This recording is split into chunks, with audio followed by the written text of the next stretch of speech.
Yo, YouTube, what's happening? It's your boy Franny that we back with another video. Just checking in, man. I know it's been a couple days or whatever like that, but everything is still running smooth. Slightly. So, what I just did, I took a load from Florida going up to Minnesota. Then grabbed me a load out of Wisconsin that's going right back down to Jacksonville. I've been trying to stay out the area, but to me personally, I feel like I have to grab the biggest thing that's available at the time versus grabbing something small and trying to make my way across to more revenue. To me personally, I just feel like, you know, I've done that multiple times and it hasn't worked for me. I don't know it worked for other people, but I just discovered some other stuff as far as like the way I'm booking or whatever like that. So I do have to book out a week or two in advance if possible. But I do find that if I book loads that's like a week out and then one always tend to cancel on me, so I get kind of messed up, you know what I'm saying, with, you know, the way I had booked my week. So I was supposed to do my flatbed class on the 5th, but I ended up having to push my class back because I couldn't find a load to actually get out there. I didn't want to deadhead all the way out there or even like get like some bullshit ass load to.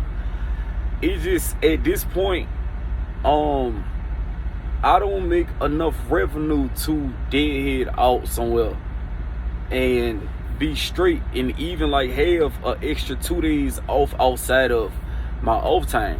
So I've been staying out, you know, like consistently or whatever, and then I like go home for my 34, and I do try to pick a load that'll run me through the weekend, but the last 2 times they done cancel on me. So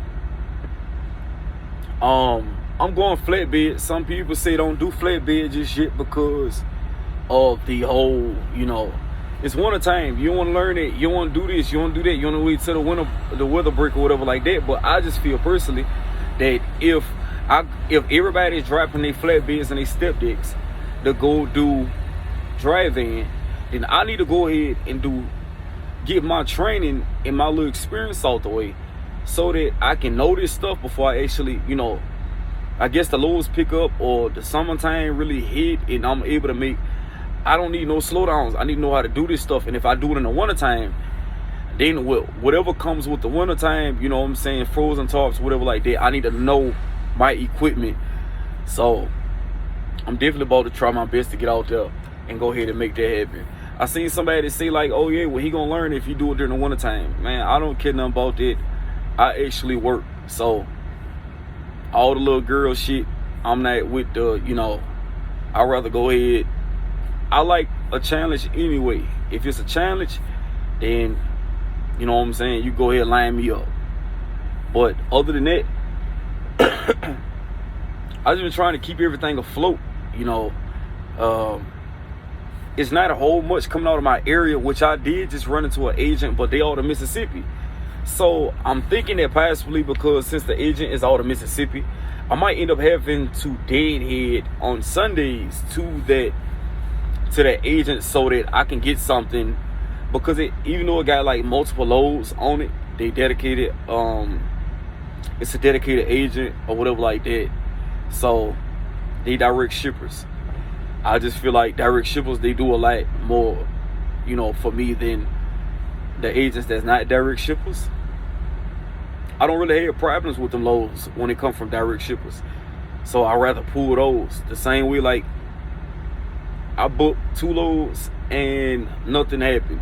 You know, the load that I have right now is only 600 pounds. It got 4 stops on it. They all go to Target stores. So I picked up in Wisconsin, and I have a stop in Cumming, Georgia, 3 stops in Jacksonville at Target stores. I went to the first one.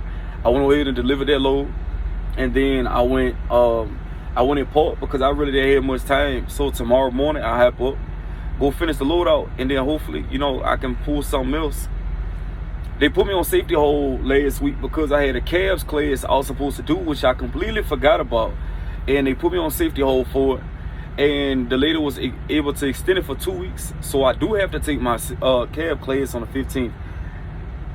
I was put on safety hold the week before only because I was supposed to get like my 120-day inspection or something like that. So it's like some of these things you gotta keep up with. And I'm not used to keeping up with stuff like that. I just knew when to get my PM service or whatever, but I did end up writing this stuff down so I can make sure that my shit is in line. Cause these people will put your ass on safety hold without saying nothing, you hear me? Like, they just, hey, you get up one morning, you like, damn, all right, boom, book the load. I'm about to get my little trip advance, so I go get a little fuel. The next thing you know, you can't even see the, your trip advance. They call them, do this, do that. It take a million years to reach somebody. And yeah, so that's one thing over here that would definitely slow your ass down with them putting you on that safety hold. But other than that, you know what I'm saying? It's pretty much stable, content. I had this shit at one point where I was just like grossing 8 a week, whatever. But with the way like some of the loads is looking, it's like pick that load up. It's gonna take 2 days to deliver. Pick that load up, and then when you do like, I've been seeing like a lot of next day loads, but it's not paying nothing. It's like $1,200-$1,300. It's like, yeah, it's gonna add up over time, but the loads be heavy as a bitch, bro. Like, I saw a load last week. I was trying to book it. I said I'm gonna pick a load up and I'm gonna deliver it next day. I checked the load and I was just looking at them back to back. They all 40,000, 45, 40.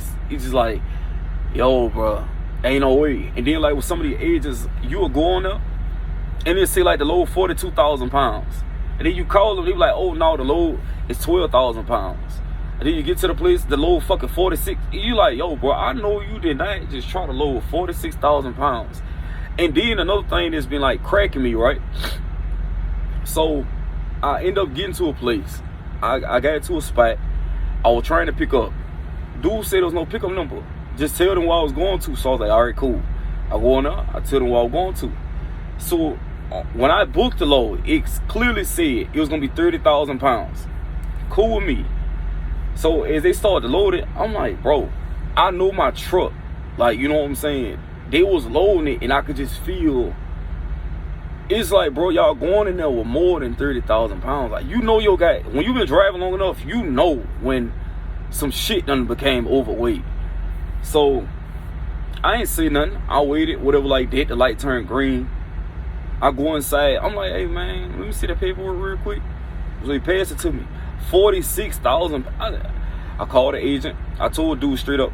I said, hey, I told the shipping office. I say, take that off my truck. I don't want that load. I take it off my truck. I called the agent. So the agent gonna tell me, oh, it's just an extra. Are you fucking kidding me? It's loads like whatever extra you put on my truck, you gonna pay me for it. I'm not pulling that shit for free. Then he was like, well, I can get you an extra $250. $250 don't do nothing for these trucks. Like, that's dead. And I done dealt with that before. Like, when I went to pick up a 15,000 pound load and dude added an extra 5,000 pounds. And I'm like, bro, you gotta add extra money if you want me to take an extra 5,000 pounds.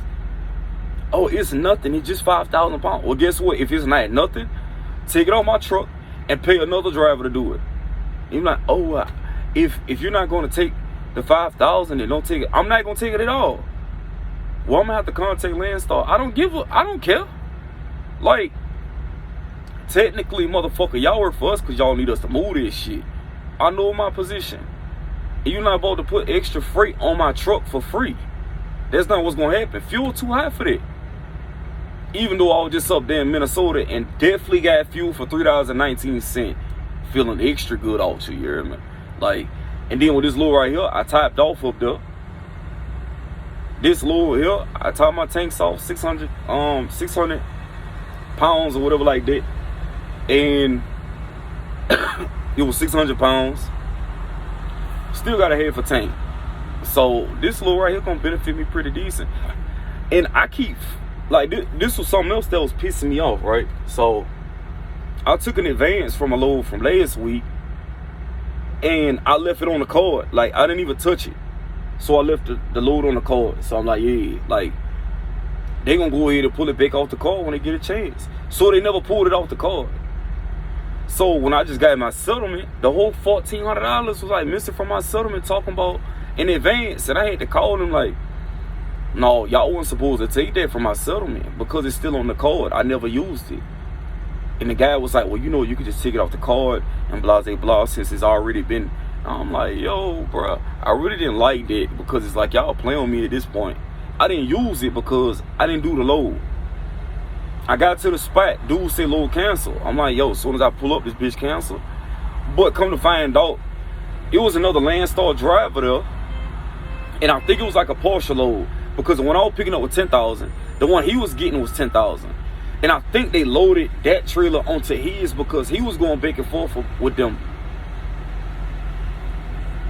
He was going back and forth with them about, you know, putting the extra freight on his truck. So I don't know if they gave it a dude or whatever like that, but I end up bouncing. I ain't even stick around for the BS. I went and booked something else. It was trash, but it got me out the area. Other than that, I don't have too many complaints. It's just that I'm still trying to figure this shit out. After 3 months, I'm still trying to figure this shit out. Like, I ain't gonna hold you. I'm not one of them that's gonna sit up here and lie to you. I'm still trying to figure this shit out.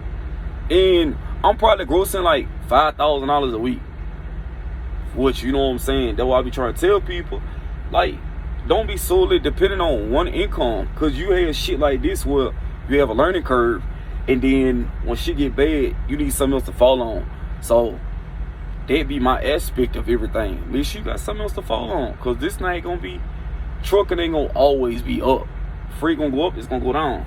I was talking to the dude right here with CRST. He got these things on his truck. Matter of fact, let me show you. CRST got these things on the back of his arm. I don't know if you can see it for real, but yeah, I was just talking to dude, and I was like, damn, bro, you know, my fault. I was like, damn, bro, how you get that up there? Like, you know, he was like, man, you serious? I'm like, yeah, nigga, I ain't never did this shit. Like, I ain't did it yet. Nigga, like, what the fuck you mean? Like, how they roll them bitches, they pick them bitches up? Like, what they do? Like, ask me those. It might be a stupid question to you, but to me, I ain't never did that. And I'm not the one, if I see something I got a question about it, I'ma ask your ass. Like, just me being dead ass. It might be stupid to you, but if I don't know, I'ma ask. So dude was like, yeah, they pick it up. And I was like, well, how you know how to chain it and stuff like that? Like, he like, man, you gotta take a class, then you gotta do this, and it just come with experience. So I ain't gonna lie, this shit do look intimidating like a motherfucker, but I'm definitely about to try to hop on it. I'm definitely about to. He told me how much that load paid. This load right here, he said it was 400 miles and it was paying $4,600 for this load. And I'm like, God damn, bro. Like, I'm trying to go over there, step dick tight. You know what I'm saying? So that's definitely still coming in the works. I ain't gonna lie, I got a little bit discouraged because I'm like, bro, I cannot get the fuck over there. Them people gonna think I'm bullshitting. But when I called dude, he was like, man, it happen all the time. Just reschedule it. So on the 19th, I got me a load that goes out there, and I'm gonna try to deliver my load or whatever like that to see if they actually allow me to maybe come a little late or whatever like that after delivering my load. But I don't give a fuck if I get one day and gotta reschedule this shit. Like, I still need to be in a mix of figuring all this shit out. You hear me? So yeah, like, but there's just a little bit of, you know what I'm saying, what I've been not dealing with, but what I've been on for the past couple days. But you know what I'm saying, I appreciate y'all for checking in. Please like, share, subscribe, comment, all that good stuff, and I'll catch up with you on the next one. Yeah.